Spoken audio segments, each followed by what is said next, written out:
Thank you for joining our webinar, New Trends, Which Platforms Matter Most for Brand Protection. My name is Brian Costello, Marketing Manager for MarkMonitor, and I'm excited to be joined by my colleagues, Akino Chikada, Portfolio Marketing Director with MarkMonitor, as well as Mary Jenkins, Product Development Manager at MarkMonitor. So without further ado, I'd like to welcome Akino and Mary to our presentation.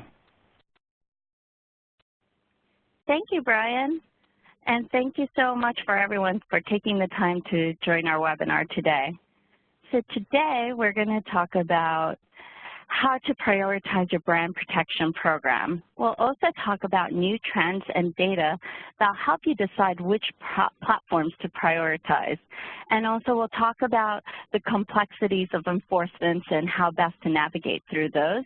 And last but certainly not least, we'll talk about some best practices.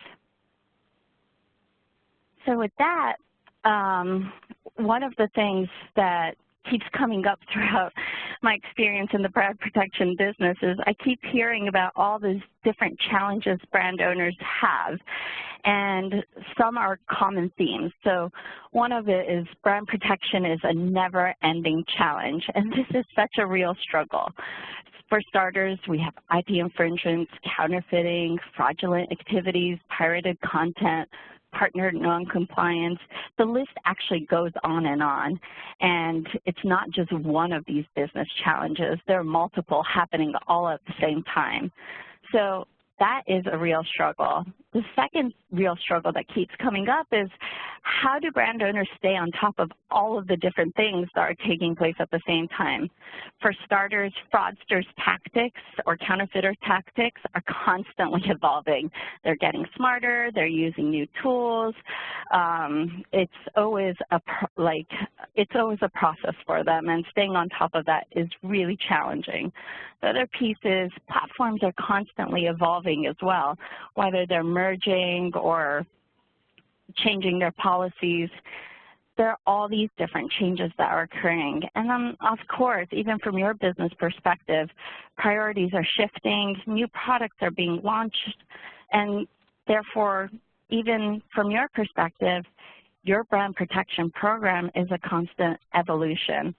So with all that, understanding and being able to create like this solid brand protection program becomes a real challenge, and how to make that and how to make it an impactful brand protection program is one of the key questions that keeps coming up. So today, that's what we'll be talking about. And we also know that brand infringement and all of these counterfeit issues do have a real impact to a business. There are real costs involved. So for starters, it can damage online channels. Customers start, if they have like a negative experience on their social media platform or your website or your mobile app, that causes customer distrust, and they'll not use those channels again. And there's a cost related to that. The second impact is it does weaken your customer relationships. And as you all know, people like to talk. So if they have a negative experience with your brand, then they're going to share that with their friends, with their families. And honestly, that creates brand erosion issues, as well as it does lead to losing customers to your competitors. And then the last piece is increases cost. Your customer support service team probably are getting more and more phone calls, complaints about counterfeit products, and then certain times there are remediation costs that involve. So there's real impact to your business and real costs associated with it. So this does beg the question, what should brand owners do? Well, for starters, definitely don't ignore the problem. It actually only gets worse if you do that. Unfortunately for us, counterfeiters and fraudsters love an easy target. So the easier you make it for them, then the more likely they're going to take advantage and leverage your brand, and that's not what you want. But the second thing is, don't try to boil the ocean either, because that's just setting yourself up for failure. So with that said, it's really important to have like a strategic way to approach your brand protection program. So know exactly where to prioritize, know which channels, which platforms, and don't ignore trends. So basically be clear in the way you want to prioritize your brand protection efforts, and that's one way that you can actually make real progress and impact to your brand protection program. And today's topic will exactly address those issues. So I know I promised you trends, so let's start by seeing what research has shown us. Here are some really interesting stats that I wanted to share today. For starters, did you know that watches, jewelry, handbags, sunglasses are the most counterfeited product? So if you are in the apparel or accessory business, then having an anti-counterfeiting program is certainly critical. But of course, beyond that, it's critical if you're selling a product, and there's a lot of counterfeit happening beyond this industry. The second stat is 4 out of 5 consumers look for authentic goods online. So that's the vast majority of people who actually have well-intentions and are looking to purchase your products. The third stat I wanted to call out was 86% of consumers believe brands are responsible for keeping them safe.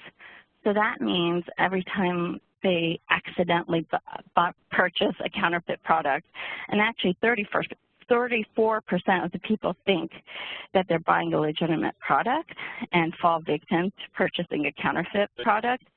Those people are the ones that actually end up blaming brands because they think the brand is actually responsible that they fell victim to it.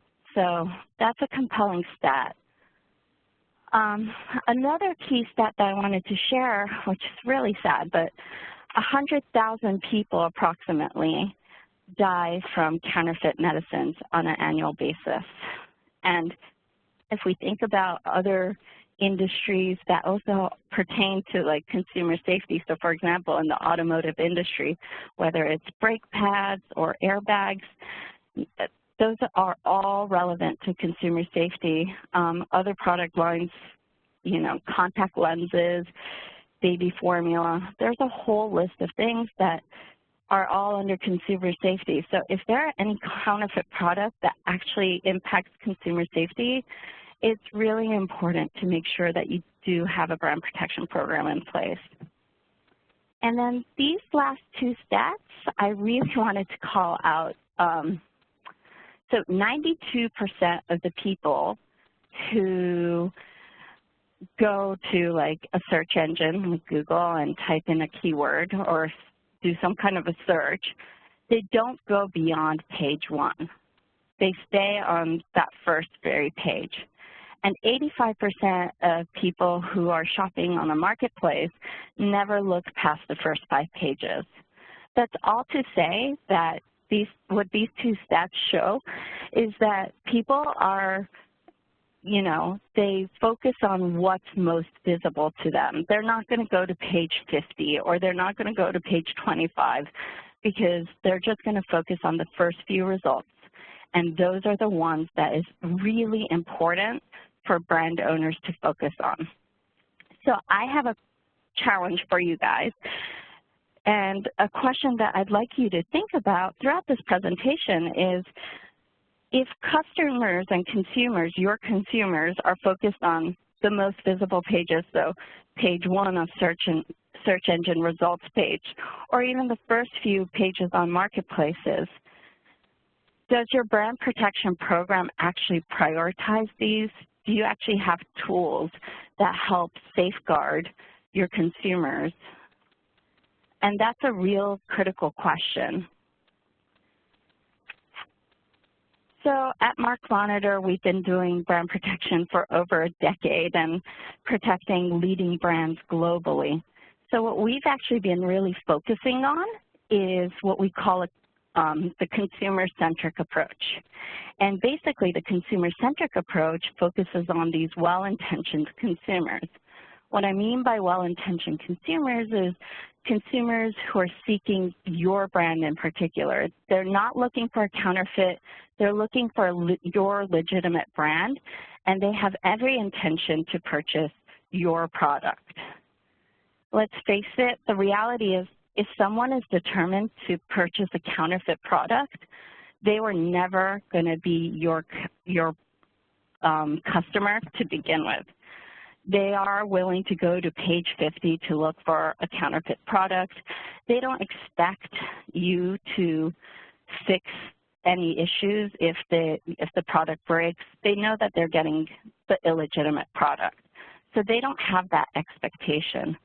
But like I showed you in the earlier slide with the stats, the well-intentioned consumer, they do actually rely on you guys, the brand owners, to protect them, and they're looking to purchase the authentic product, and they want to be part of that brand experience that you guys are offering. And they're the ones who also go out and tell their friends how awesome your product is.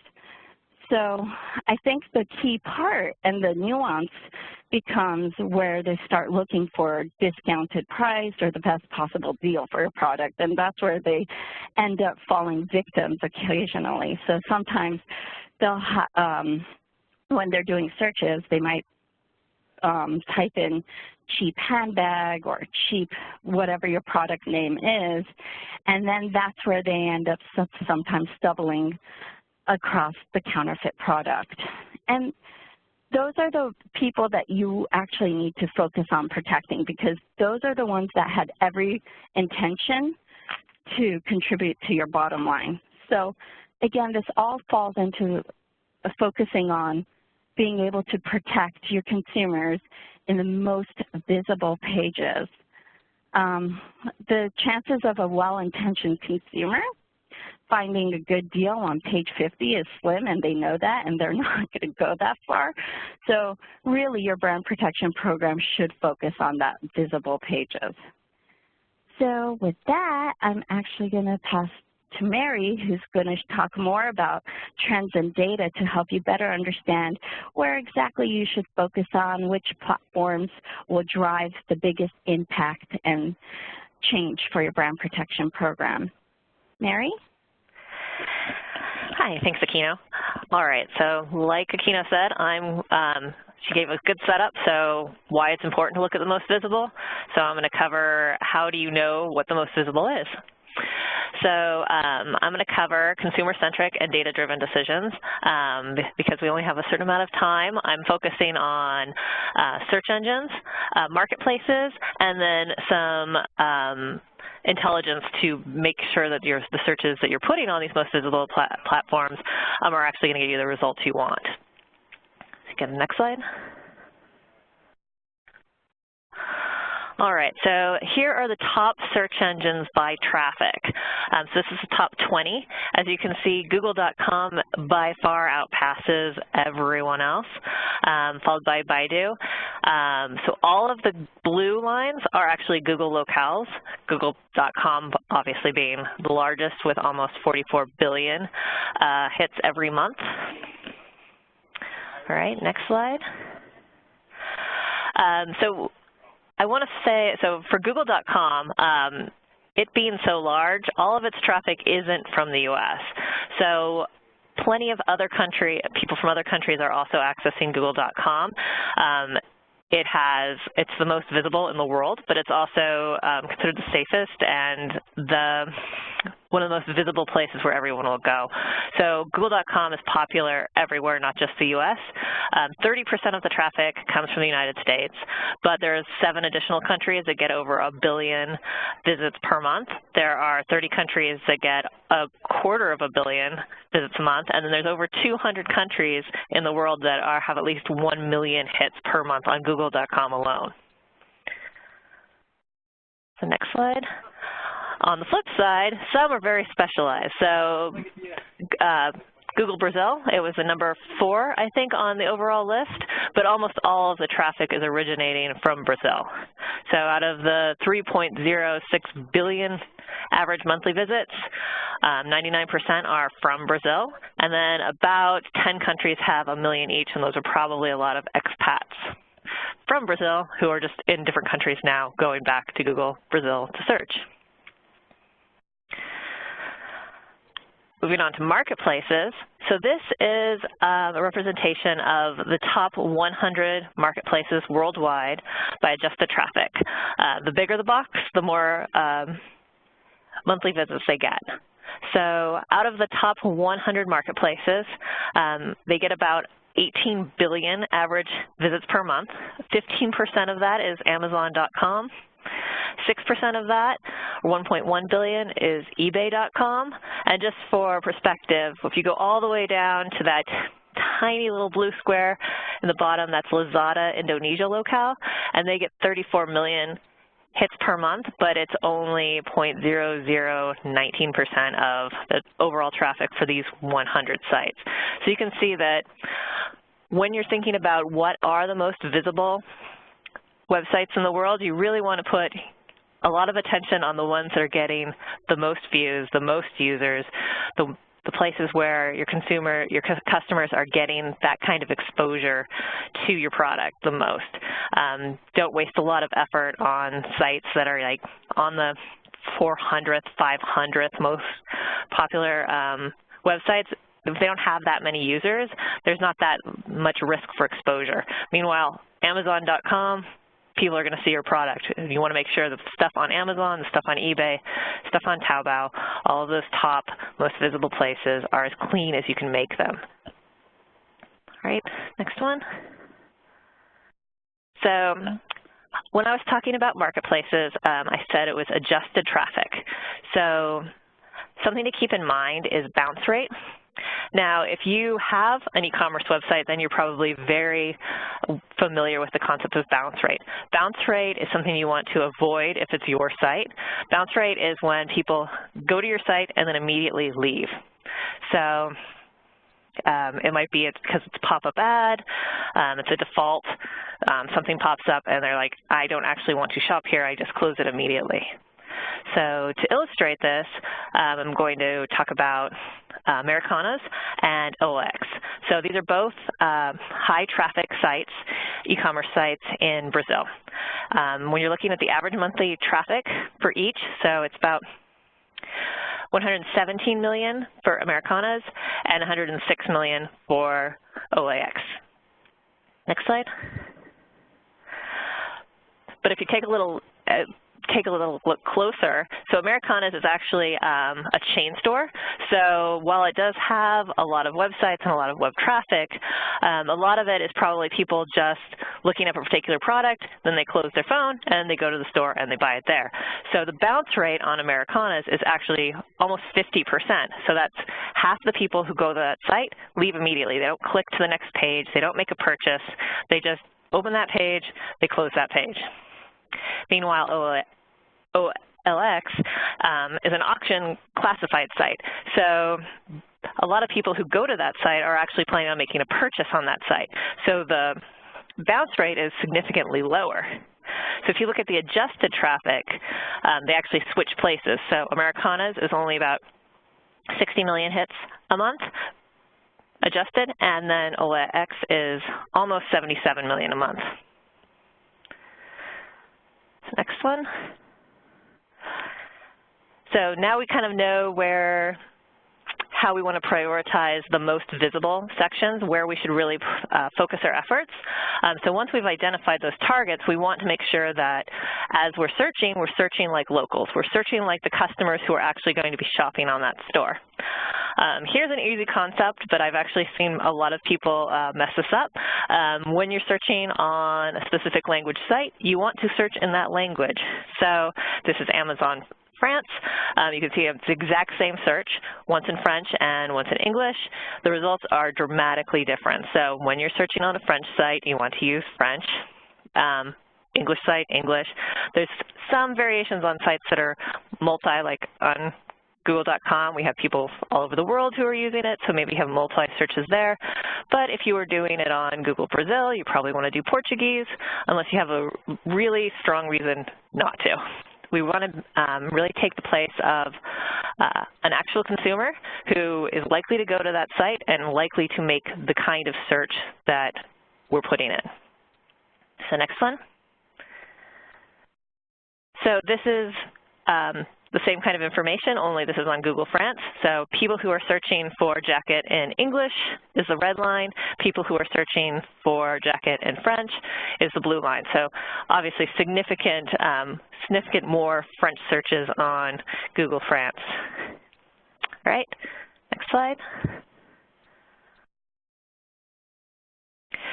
So when you're making these language choices, you want to make sure you're making an informed decision about which languages and which areas. So just to demonstrate, so here's jacket in 3 different languages. You can see Portuguese is heavily used in Brazil, English in certain countries, and French in France, and a little bit in Belgium, a little bit exactly where you'd kind of expect them to be. Next one. So we also want to pay attention to breakout regions. So if you saw in the last one, Canada was at the bottom of the list as having a little bit of French. Overall, Canada is an English-speaking nation for the most part, but obviously there's a breakout in Quebec. So if you was doing targeted searches, I might say I'd do French searches in Quebec, do English searches in the other areas. Right, next one. We also want to pay attention to terminology. So sometimes it's not just about language use, it's also about the terms they use. This one's kind of fun. So this is looking for Adidas. In most countries, if they are English speaking, or maybe not, but they will use the word sneakers or running shoes. And then the UK is kind of an outlier and uses trainers. So that's just something to keep in mind. There's a couple of products that kind of fall into this where it means one thing in one country and it means something completely different in another. So just keep that in mind when you're making your targeted searches. Right, next one. So once we kind of have an idea of where to search and what to search for, I want to talk a little bit about the complexities of the different platforms. We'll go to the next one. So first off, so a couple of trend items. So we see a lot of platforms becoming more sophisticated. So we're seeing a considerable drop in just normal email-based enforcements. A lot are getting platform-based. So APIs, or Ali has their platform, Etsy, DHgate, Mercado Libre, they changed from email enforcements to online, either a form or a login type situation. So this isn't really a complexity, but this is just kind of something interesting the last couple of months. So eBay India has shut down. It's turned over to Good, I assume, .com. So they don't sell general merchandise anymore. It's all refurbished consumer electronics. And then we see some certain marketplaces, and this is more than just Gmarket, but Gmarket doesn't accept logo enforcements. Depending on what the platform is, what the local laws are, and which countries they're in, different enforcement reason codes, different things you can do on platforms can vary drastically. Like you can have celebrity enforcement, celebrity laws apply to US-based platforms, but if you try to enforce for a celebrity endorsement thing in Europe, then they would maybe just shut you down immediately. So understanding all of those complexities, all the different terms and conditions and rules and laws that apply at the country and platform level is really important to keep in mind. All right, next one. So going back to the increased complexity, so we're seeing a lot more e-commerce platforms moving over to password-protected logins for their brand protection, for the brands to use to go in and put their enforcements on. The days where you can just send an email to the abuse email address are fading away quickly. We've also seen more marketplaces moving over to an API. If they're not using a form, a lot of times they'll use an API instead of the email. And we're also seeing a rise in the necessity to do active monitoring of all pushback. So there are a lot of platforms that if you send any sort of notification to a seller or to a registrant or something like that, and there's any pushback, if you do not respond to them, the platform will then cancel your enforcement. So it's important to stay on top of all of that and have a timely response to work with the platforms. Right, next slide.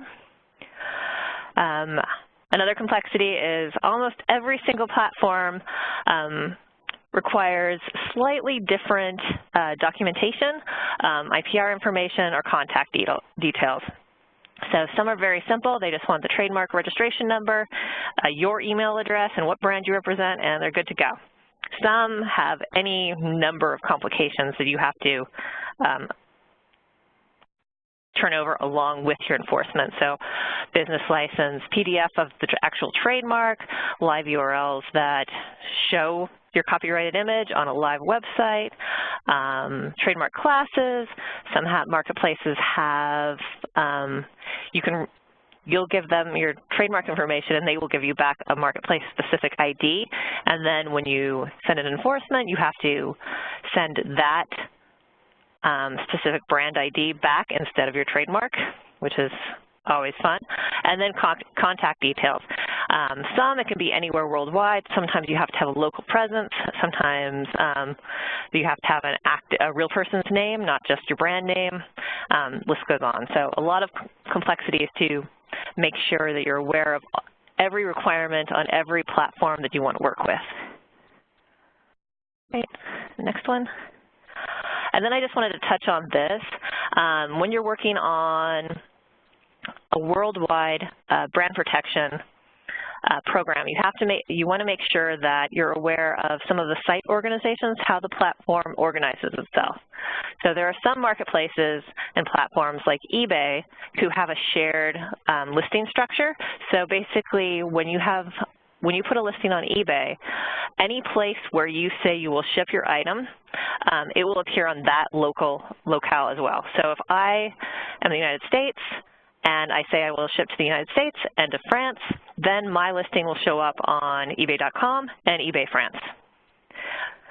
The other method is a unique listing. So Amazon works this way. So if I'm a seller on Amazon, it's not a matter of where I will ship, it's a matter of where I will tell Amazon that I want my listing. So I might say I want my listing on Amazon.com, Amazon France, Amazon Australia.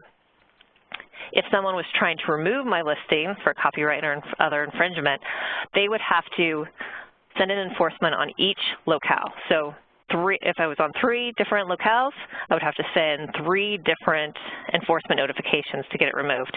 eBay, I only have to send 1. It would remove them from all. So that's something to keep in mind. All right, I think it's back to Akino. Thanks, Mary. So let's shift gears a little and talk about best practices. So the first thing I would say is, it kind of goes back to how I opened it, is it's really important to be proactive. And even through what Mary was talking about, I think it's very clear that there are all a lot of different variations and considerations to consider when you're putting together your brand protection program. But again, just thinking about all the counterfeit and brand infringements that are taking place, it's really important to have a proactive approach and have a clear strategy with your brand protection program, because if you do nothing, it's a lot worse. So just having a focused program, very important. The second thing is leverage technologies. I think a lot of what the complexities of navigating through enforcement and staying on top of the different enforcements and marketplaces policies, I think it's really, really hard. So there are technologies out there that makes it very simple and can focus on the consumer-centric approach. So you can focus on the most important platforms and the most important channels for your program, and definitely leverage that. The third thing is, don't focus on just one channel. Brand infringement, counterfeiters, fraudsters, they're taking action across all the different channels. So I know today we focused on websites and marketplaces, but, you know, all this infringement's happening across different channels, with including social media, mobile apps, emails, so take a multi-pronged approach. The second piece of advice that I would give is try to invest time to build a rapport with platforms, because if you have an established relationship with platforms, it can really simplify your life and it can give you a lot of benefits. So for starters, if there's something that you absolutely need to escalate, more urgent issue, if you actually know the name and contact of the person who is responsible on the platform side, then you can reach out to them. Your whether it's you or your vendor, if you have a point of contact, having that established relationship will really help streamline your process.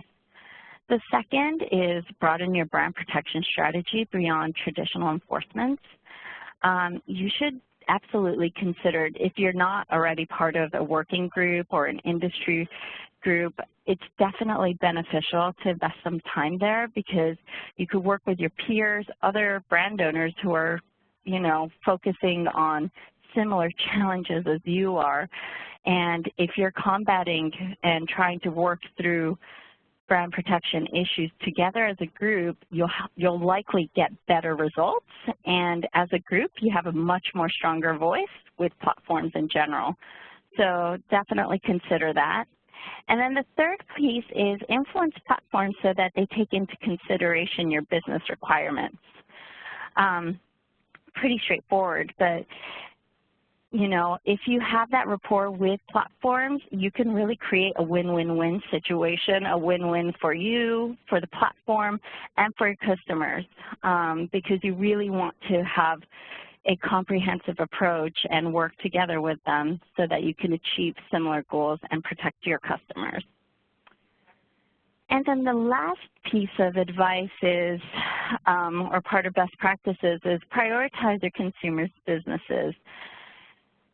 I think we showed today that really by focusing your brand protection program around most visible listings and most visible platforms where your customers are going is really the area where you're going to see the biggest bang for your buck for return on investment for your brand protection program.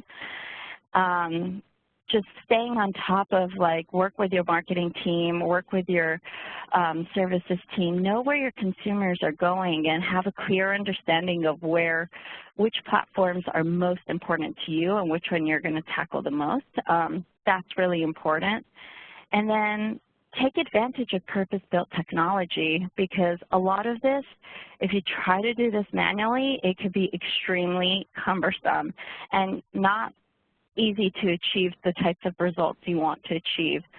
I've spoken to many brand owners, and brand owners have told me, oh, you know, I measure success by just looking at how many enforcements I've done in a single month.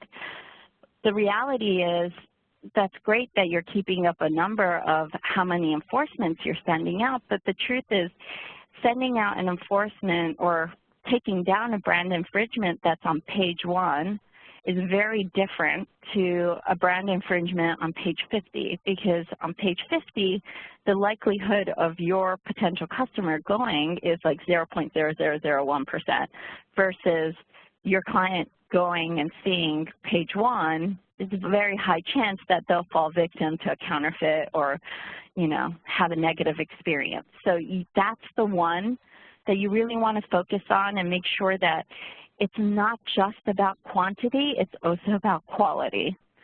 And then I think, you know, for any successful brand protection program, having a technology and expertise is really, really important. So with that, you know, we found that real ROI is actually attainable, but it's attainable if you focus on these well-intentioned consumers and focus on how to maximize opportunity through them so that you can really make a big impact. So with that in mind, I'm going to open it up for questions. Brian, over to you. Thank you, Akino and Mary, for a great presentation. As promised, we'll take the next 5 to 10 minutes to answer your questions. If you have a question for our presenters, please type them into the Q&A or chat windows available in the bottom of the WebEx platform.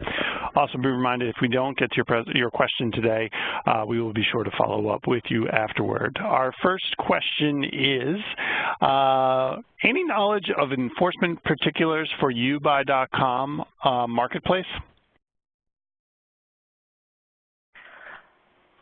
So I haven't enforced on there before, but they do have a policy. I'm not sure what where you would contact. We don't currently cover that one. So it usually comes down to, do they have an enforcement process? Just looking at their terms and conditions, so they do have a policy against it, trademark and copyright abuse. However, I'm not seeing a way to contact them, so I would have to dig into it more. Okay, excellent. Where can we see the bounce rates for sites? Oh, so there are a lot of different resources to look into that kind of information. A lot of it comes from, so like Google Trends and other tracking information. So there's several services where you can get access to that kind of information.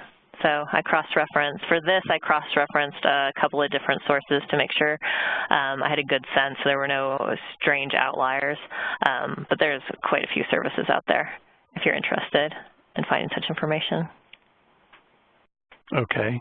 Our next question, what's your experience to enforce design patent or design rights on social media sites, so Facebook, Instagram, YouTube, and Twitter? Oh,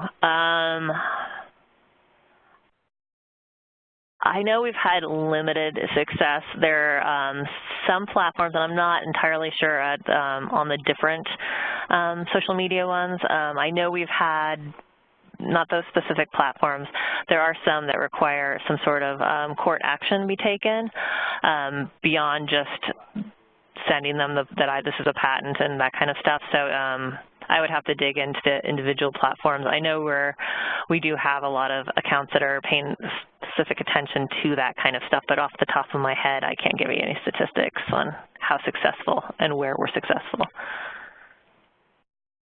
Okay. How often should you revisit traffic data? Ooh, that's a good question. So one thing I would caution against is I wouldn't do it too often. So you always want to keep an eye out for outliers. So I would probably say a rolling 3 months. And just for the kind of activity of, like, let's say it's a small startup, they blow their entire budget on a Super Bowl ad, they get a lot of hits right away in that first month, it looks like it's crazy busy. You don't want to readjust your program because of that. You want to make sure that you keep an eye on it just in case it's a flash in the pan and the next month it falls away and by 3 months later there's nothing there. So I'd have it often enough that it's current, but not so reactive that you lose overall focus. Okay, very good. The consumer-centric approach makes sense, but can you clarify what you mean by purpose-built technology to support the consumer-centric approach? Akino, you want to take that? I kind of answered everything else. Sure. Yeah, so great question. So for purpose-built technology, you know, Mary actually hit some of those, but some of those capabilities. But for starters, having native harvesting capabilities, or what I mean by that is the ability to harvest data the same way a consumer does. So for example, if you go to google.com and type in handbags, and then you want to have some kind of technology that can actually harvest the same type of result and bring back one-to-one exact results, because you want to be able to get the same data that your consumer is seeing. A lot of the time, some of the vendors, they just have an API and it's like gathering data just at random and not exactly in the same way as a consumer would. Same goes with marketplaces. You want to make sure that if you're doing a search on Amazon or Alibaba, it's harvesting and bringing back the data the exact same way. So, you know, the other part of it is that then you could go into the portal and then be able to rank and see exactly what listings are the most important ones and exactly see the exact match as what the consumers would see. The other piece is also IP proxies. So especially if you have a global company and you're selling your product globally, then you want to make sure that you have the ability and the tools to be able to see what someone in Germany or in Brazil or in Spain or in China, like you want to be able to see exactly what those local consumers are seeing and being able to harvest back those capabilities. So actually there's a lot of different tools and features that build a consumer-centric tech, but I would say that those are some examples of the key features that you should think about in order to be able to prioritize the most visible sites and pages. Okay, we're coming up on our final question. If you do have a question for Akino and Mary, you can still get it in and just use the chat or the Q&A function. You'll find that at the bottom of the WebEx player. Are Mary or Akino, are you aware of any single website that links to all the different IP reporting for difference in e-commerce or social media sites?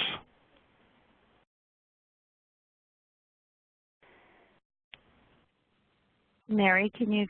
So I'm not sure. Can you repeat the question? So the attendee is looking for any information if a single website exists that would link different IP reporting for, say, different e-commerce and social media sites. So I think what they're trying to do is pull data from disparate sources and kind of put them together in a single dashboard. And I was just confirmed that is what the person's asking. Okay. Yeah, so it's really for brand protection, it's really the other way around. It requires a platform to, so like with, so our tech, you pretty much put in all of your IP data into one central depository, and then as you're interacting with the other platforms, we send that information to the platform for the infringement notifications. So I don't think so it's not like you go to a platform and it pulls down your IP information from Facebook, from Amazon, from Google. It's more you as a brand need to be able to send your IPR information to Google, to Amazon, to Facebook to say, please remove this content because my IPR is my IPR. Okay. Great. So we're going to wrap up the presentation. Any final thoughts, Akino or Mary? Not from me, Brian. Thank you so much. Yes, thanks a lot. It was really interesting doing all this research for this, so I'm glad if everyone liked it. Well, if you have any questions for Akino or Mary, please reference the final slide here of the presentation. You can contact them via fieldmarketing@markmonitor.com. Of course, always visit markmonitor.com for any information on brand protection. And, of course, the phone numbers are up there on the screen. You can contact MarkMonitor both in the U.S. and in Europe. And we appreciate all your positive feedback coming in the chat. These folks loved it, and thank you very much. And we thank you for attending and joining us for New Trends, Which Platforms Matter Most for Brand Protection. Please take a few minutes to complete our brief survey, which will automatically appear as you exit the webinar. We love bringing you content from MarkMonitor, and we're always looking for feedback to help guide us in our mission of providing content that you need. So with that, we will end our presentation today. Have a great day.